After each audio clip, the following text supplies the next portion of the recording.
et bienvenue dans cette vidéo où on va apprendre à tracer un angle en général. Alors tout d'abord on tracera un angle de 75 degrés et ensuite un angle de 120 degrés. Alors pourquoi ces deux angles? Parce que ici on a des différentes catégories d'angles. Un angle de 75 degrés, on est censé savoir qu'il s'agit d'un angle aigu. Qui dit angle aigu dit entre 0 et 90 degrés. Et ensuite, ici, un angle de 120 degrés, c'est un angle obtus. Donc entre 90 et 180 degrés. Ça a une importance puisqu'on va bien sûr utiliser le rapporteur. Et donc on a deux zones dans le rapporteur, ici entre 0 et 90, et ici entre 90 et 180 degrés. Alors première étape, on retrouve le centre du rapporteur ici. On place le centre du rapporteur sur le sommet de l'angle.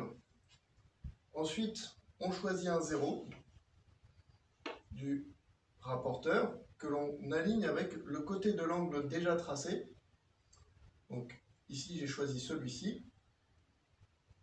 Et enfin, on regarde 75 degrés. Alors comme j'ai choisi le 0 de droite, c'est-à-dire des graduations intérieures, je vais tracer avec les graduations à l'intérieur, c'est-à-dire 5, 10, 15, 20, 25, etc.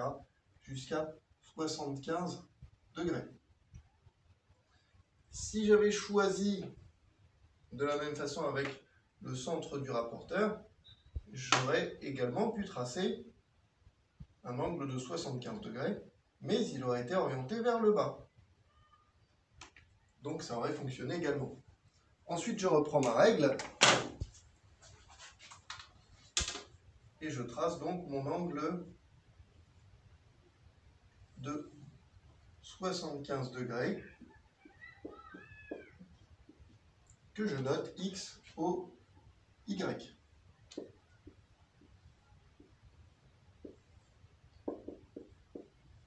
Alors comme on l'a dit, c'est un angle aigu. Donc l'angle aigu, il est plus petit que l'angle droit que l'on va tracer globalement ici.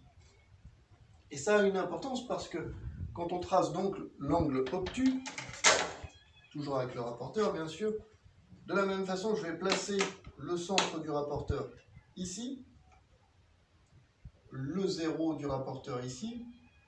Alors, même chose, hein, je peux le faire vers le bas, je ne vais pas vous remontrer la démarche. Je prends le 0, je me décale, donc 0, 5, 10, etc., etc. Attention, je vois un 120 ici, mais ce n'est pas le 120 qui intéresse, puisque je suis sur les graduations intérieures. Et si je me mets ici, vous voyez l'erreur que je fais,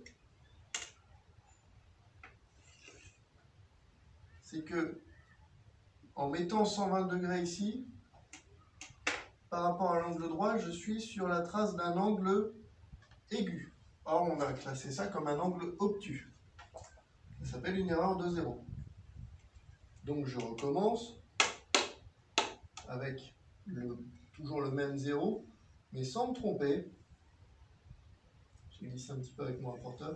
Sans me tromper, il faut aller chercher le 120, bien sûr, supérieur à l'angle droit.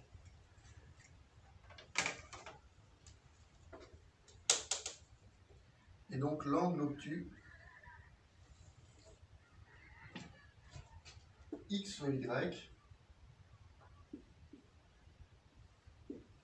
est ainsi tracé.